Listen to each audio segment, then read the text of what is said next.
Want to thank everybody for tuning in tonight to this presentation on simultaneous fouls. I actually got a lot of texts from some folks when the schedule of these presentations came out saying, wow, way to tackle the easy topic there. But I was actually kind of excited when Tom had approached me and asked me to do something on simultaneous fouls, because it's something that we know is one of the more confusing items in the rule book, and it's likely one of the scenarios that you will understand much more than the coaches do because of the intricacies of just the wording of the rule.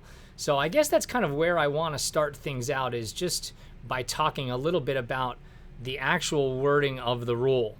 So I'm a good Catholic high school boy from New Jersey, and as part of my Catholic school Jesuit upbringing, I was taught Latin in high school, and a lot of the time when you read through the rulebook in simultaneous fouls, this Latin, the sense of like, I don't even understand what these words mean here, because it feels like not a language that I understand.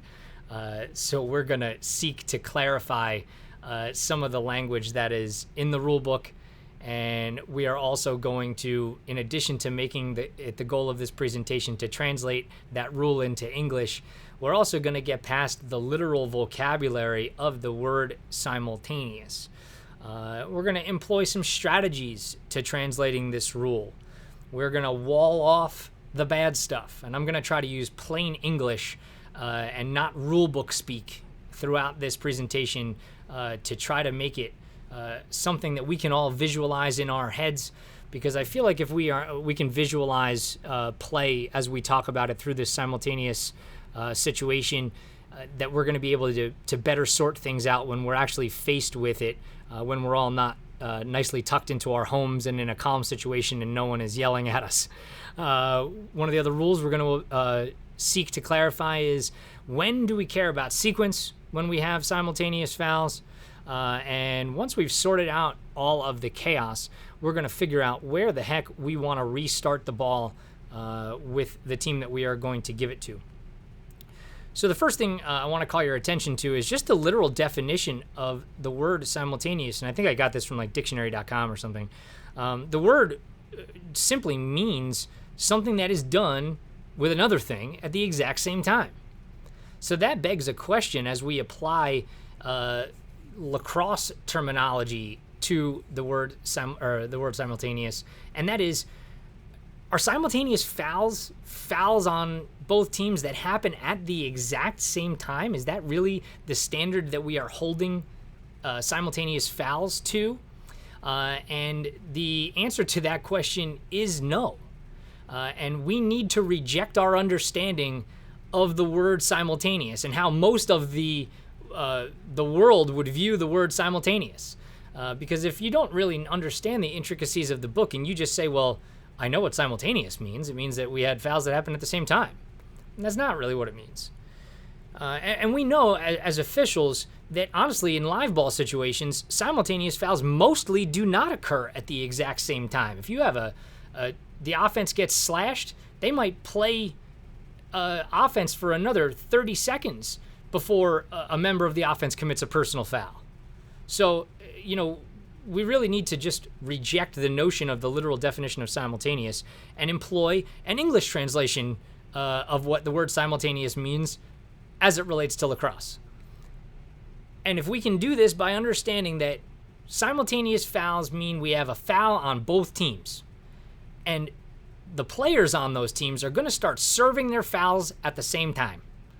If we can apply that standard, that can really make a big difference in the clarity of our understanding and, probably the coaches and certainly the fans' understanding of what simultaneous fouls are.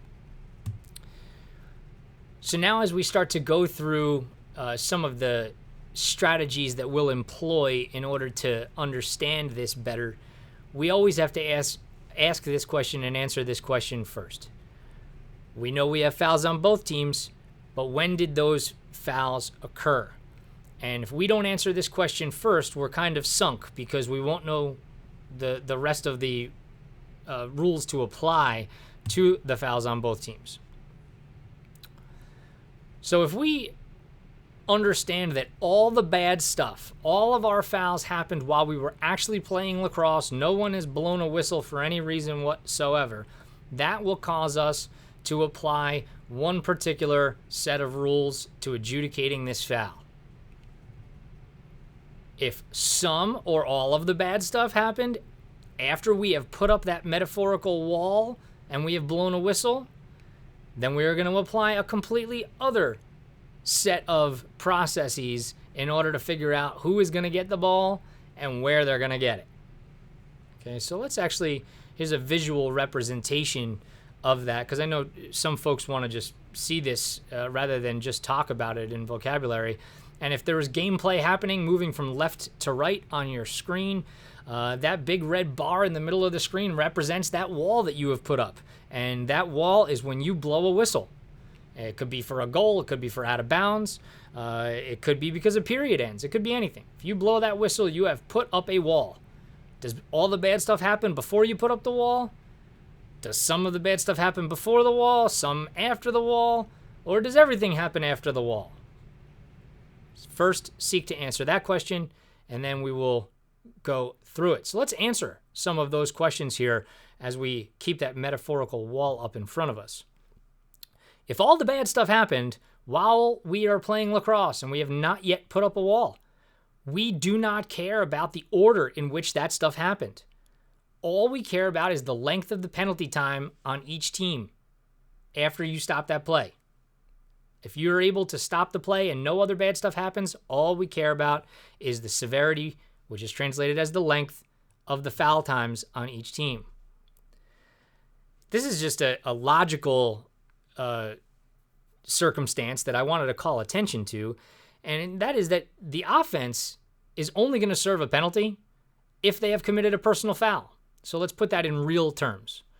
If I am carrying the ball up the field, moving left to right on your screen, and I get slashed, we have a flag down for a 1-minute slash on the defense. And then let's say we play for another 30 seconds, and I still have the ball, and I ward off.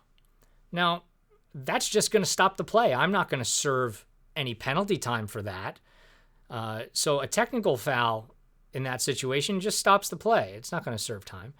But if I get slashed as I'm coming up the field, and then maybe 5 or 10 seconds later, one of my teammates thinks it was a dirty play, and then he slashes the player who slashed me, now we have a personal foul on both teams, and the play is going to stop, and we're going to have somebody from each team serving penalty time, and that will make it a simultaneous foul. So now that we've answered the question that all the bad stuff happened during live ball play, if all the foul time is equal, because we know we don't care about sequence, the team that had it was going to keep it. So the offense, in that situation that I described where I got slashed and then my teammate retaliated with a slash, I get to keep it because the foul time is equal, because that's the set of the criteria that we are going to apply to see who gets the ball. If the foul times are not equal, meaning that the retaliation foul is way worse, that means it's going to be worth more penalty time, and that means the defense is going to get it, because my teammate, let's say my teammate's slash was so incredibly severe that the official looks at that and goes, wow, that's a multiple minute slash. The team with less penalty time is going to get the ball. Okay. So now let's flip it over to where we have maybe something happened in the live ball time. Now we have put up a wall, we've blown a whistle. And now some or all of the bad stuff is now going to happen in the dead ball time. Now we are going to apply the second set of criteria, meaning that we do care about sequence. If we can determine the order in which stuff happened, the last foul in the dead ball time, that team is going to play defense. So whichever team committed the last foul is going to go on defense, as long as there's something that happened in the dead ball time. Keep that in your brain. But obviously we know that in the dead ball time, you might have a scuffle, you might have guys locked up with each other, and you don't really understand the order of operations in which the bad stuff happened. That happens all the time. So I'm going to invoke my favorite movie of all time, which dubs as a Christmas movie, an action movie, and a love story all at the same time. Die Hard, John McClane says, all things being equal, I'd rather be in Philadelphia. But if in the dead ball time, everything equals out, and you don't know the order of the operations, and the foul time on both teams is the same, whoever was going to get it when you blew the whistle, that's who you're going to give it to. So if everything equals out in foul time and you can't determine the sequence, give it to the team who was going to get it when you blew the whistle. Okay. If the times are unequal and you can't determine the sequence, you're going to give it to the team that was less bad. So now here's another just kind of slide on the application of this rule when we have unequal penalty time. So if we have, let's again put this in some real terms. Let's assume that I was coming up the field and I got pushed and I fell over. And now we have a flag down for a push. And then we have my teammate coming back and retaliating with that same slash for a minute.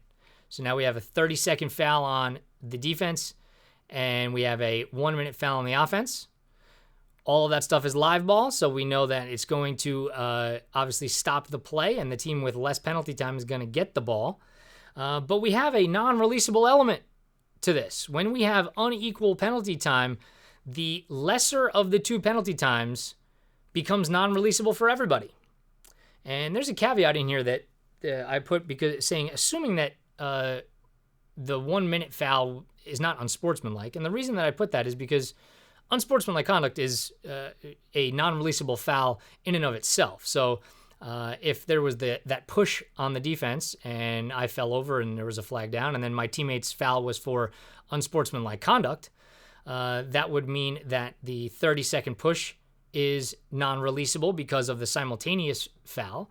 But the entirety of the 1-minute foul, because it's unsportsmanlike, is also going to be a minute just because unsportsmanlike conduct is a non-releasable foul. So now that we've sorted out the first most complicated parts of simultaneous fouls, we've calmed everybody down while we're out on the field, and we're trying to kind of now put everything back in play. We've got coaches understanding who of their players is going to sit in the penalty box and for how long. Now you have to tell them, well, here's who's going to get the ball and here's where they're going to get it. There are two jingles that we want you to keep in your mind as you determine where we're going to restart the ball. The first one is you apply this if all of the bad stuff happened before you put up that wall and it all happened during live play. Live ball foul, leave it where it is. So live ball, leave it. You're going to restart the ball right where it was when you killed the play. Whether that's on the defensive side of the field, the offensive side of the field, does not matter. Live ball, leave it. Second scenario, obviously, means that some or all of the fouls happened after you put up that metaphorical wall. And you have live ball, dead ball, or dead ball, dead ball. Live ball, dead center. That means you're going to give a free clear to whichever team is getting the ball. If you have any or all of the bad stuff happening in the dead ball period after you put up that wall.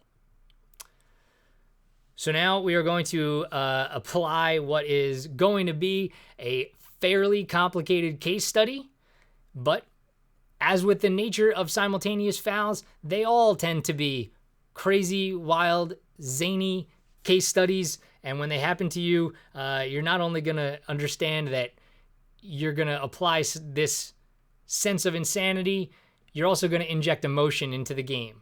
So when you have this type of situation in a game, it's really important for you to be able to take a step back and calmly go through the process that we're talking about today and apply all of the procedures to figure this out logically. It's obviously going to take a little bit longer than what we're used to in a normal situation, the crazier that it gets, and that's okay. Take it slow, and we'll get through it. So let's talk about this case study. This actually happened in a game. Team is running to the goal, and we'll call that guy Alpha. So he has the ball. He's headed to the goal. And then the defender who's guarding him, we'll call him Bravo, he commits a penalty, and it's going to be a holding penalty. So we have a flag down, and the offense continues to play with it, and the player just goes to the goal and scores. So obviously we know that we have a good goal and a technical foul, and the technical foul is typically wiped out with the scoring of a goal. So as the trail official, you're going to do your due diligence and you run over to the box and you're going to explain to the table area, we have a good goal, the flag was for a hold, the penalty is wiped out, and we're going to face off, we have a good goal. But as you're doing that, the defense's head coach says, hang on a second, I want a stick check on the goal scorer. So now you're going to say, stop what you're doing, and you are going to turn to the scorer, and you are going to say, do not touch your stick. Okay? Now you've looked at this player, and he's looked at you, and you've made it very clear that you do not want him to do anything to the cross that he has in his hands. So, of course, what does my man Alpha do? While you're looking at him and after you've told him not to touch his stick, he absolutely pulls the strings on that stick in order to tighten his pocket up, and now you have a problem. So the first thing that we're going to have is no goal there, but let's talk about why we are not going to have a goal. And I kind of put this in the form of a multiple choice question here because this does not happen very often, as we know. We have a flag for unsportsmanlike conduct. That is the first thing that we're going to always have in that situation. If a player tugs at his strings after you've asked him not to, and he clearly creates that pocket right in front of everybody that is much more shallow than it otherwise would have been, you have a flag for unsportsmanlike conduct for a minute. Then the question becomes, are we going to check the stick or are we not going to check the stick? And I'm here to tell you that the correct answer here is letter D. We're going to check that stick and penalize it further if it is necessary. And just so you know that I'm not just making this up, you can get into the rule book to 5922, which is actually under stick fouls. And you can see it's a minute. We're going to check the stick. And if there's something else wrong with the stick, let's say it's like 1.5 inches too short, you can also penalize that for an illegal cross. So now that we have no goal and we have an unsportsmanlike conduct, now we have to go back because we now have to bring the hold back into play. So now that we understand we're going back, the hold comes back in, we now have a foul on the defense, we now have a foul on the goal scorer, we have simultaneous fouls. That hold that was going to get wiped out by the goal comes back in because of the reinstatement on the unsportsmanlike conduct foul. So now let's get to our process now that we understand we have a simultaneous situation. When did we have bad stuff happen? How bad was the bad stuff? Who's going to serve how much time? And where do we restart it? So let's go through our process together and understand it. When did we have bad stuff? We had bad stuff during live play, which was the hold. We had bad stuff during the dead ball foul during the dead period after we've put up that wall because we have a whistle because a goal was scored. So we have one on each side. That means we care about sequence. So the foul, the dead ball foul, that team is going to play defense. Next part of our process. How bad were each of these fouls? We have a technical foul, 30 seconds. We have a personal foul for a minute. So, like we talked about, the lesser of the penalty time is going to be non-releasable. But like we also talked about, because the personal foul is unsportsmanlike conduct, the entirety of everybody's fouls are going to be non-releasable in this particular situation. So everybody is serving full time. As we just talked about, that technical foul becomes non-releasable. Personal is non-releasable. Which team is going to get it? And where do we start it? So as we noted in our first slide, the dead ball foul means that team is going to play defense. Live ball, dead center.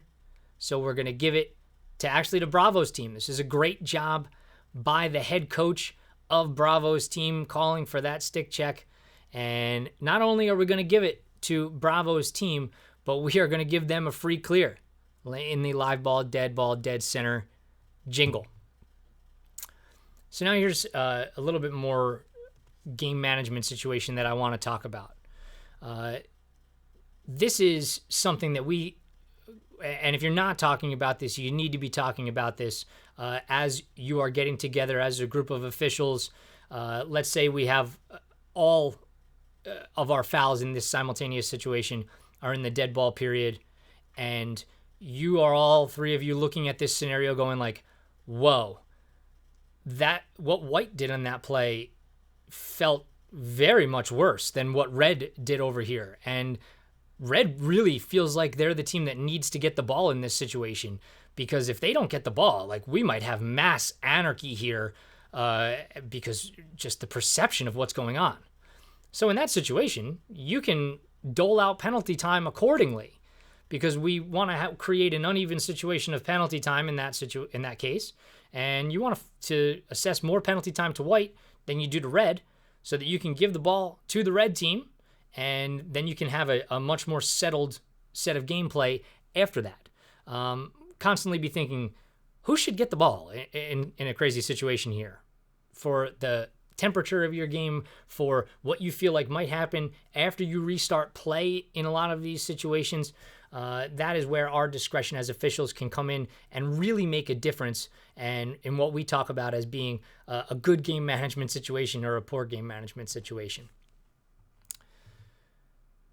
These last couple of slides I just wanted to put in here so that when this PowerPoint does get posted, if you don't want to go back and watch through the whole thing, these last two slides are just a little bit more of a synopsis of everything that we've talked about so far in the presentation. Here's rules governing if all of the bad stuff happens during live ball play before you've put up a wall. And then this last slide will be if we have some or all of the bad stuff happen after you've put up that wall and blown the whistle. So that was a quick 23 or 24 minute synopsis of simultaneous fouls. Apply the process as calmly, as coolly as you can.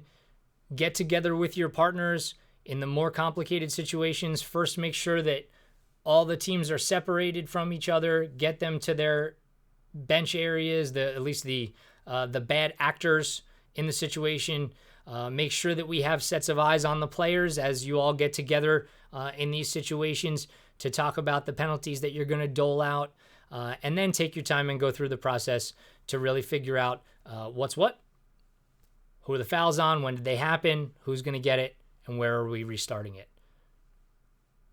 By rule is a great way to always end as you dole out that penalty to the table area. Because if you give a complicated explanation and you end it with, by rule, the penalty times were equal, White was going to get the ball, so they're entitled to keep it. And everybody looks at you and says, well, oh yeah, by rule. That's clearly what's supposed to happen. Thanks everybody for watching, and good luck this season, and especially as it relates to simultaneous fouls.